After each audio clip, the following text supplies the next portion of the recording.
I'm going to show you a reporting tool that you can use in Klaviyo that I use for pretty much all of my clients. Typically, this tool is only accessible for agency owners or people who are a partner with Klaviyo, but I'm going to show you how you can quickly access it yourself. Now, this tool is super useful when it comes to comparing pretty much all of your stats from the previous months or even quarters to the current quarter or month that you are analyzing.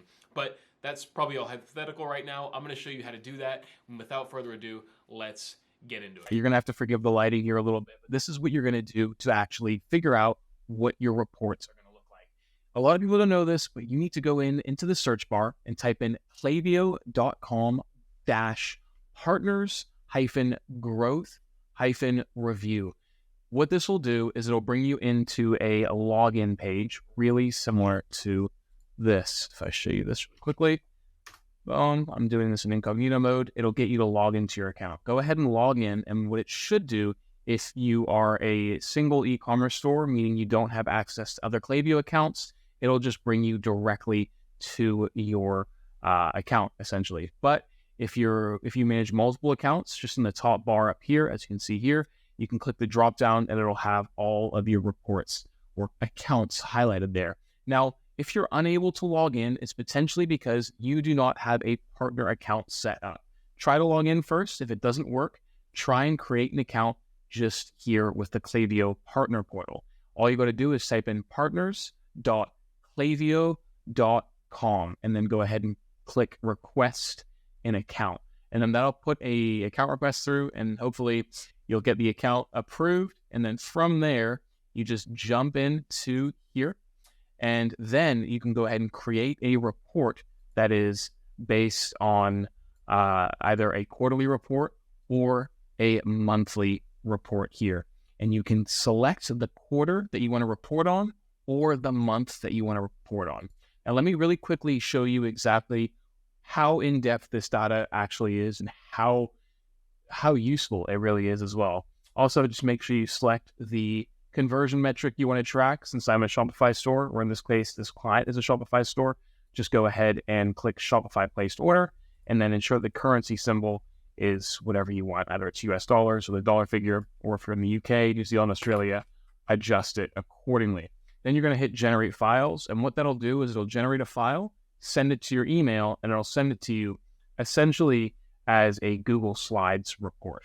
Now, once you get that Google Slides report, this is what you're going to do. You're going to go ahead and click that report, and it'll bring something up like this. Hopefully you can see this right here. But what this is doing here is it's an overall report of essentially, since this was monthly growth report for the month of June, it shows all the activity that happened in June and compares it to the previous month. Now, some of the formatting, it's a little bit muddled up, but that's not really a big issue.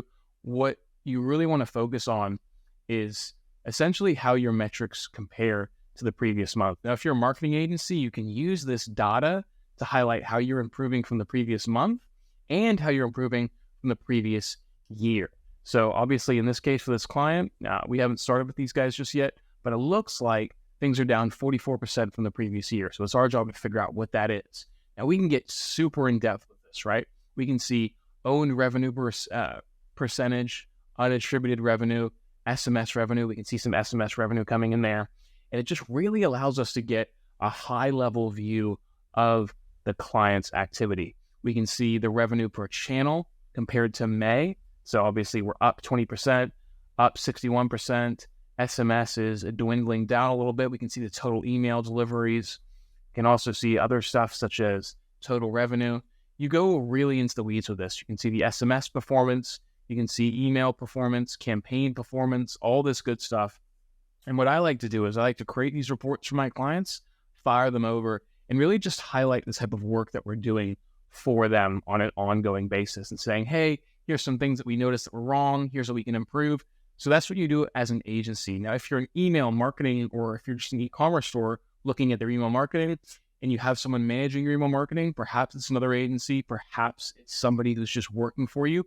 Use these reports as a really useful KPI indicator. You can create a report and say, hey, in the next 3 months, I want us to be here. This is where our current benchmarks are. And you can take this report, generate it, and compare it exactly to where you were. And you can see if you're actually hitting these metrics if things are improving, what needs to be improved, all that good stuff. It's a really weird report that not a lot of people seem to know about. So once again, I'll go ahead and leave the link in the description down below, but all you got to do is essentially create a partners account and then go ahead and create the report with that link that I give you down below. Awesome. I hope you found that video useful. If you have any questions, please let me know. I am an expert in email marketing, and pretty much my agency, that's all we do. So if you do have any questions and you want to learn a little bit more about email marketing, go ahead and click the link in the description and shoot us an email, and we'd love to chat. Thanks. Bye.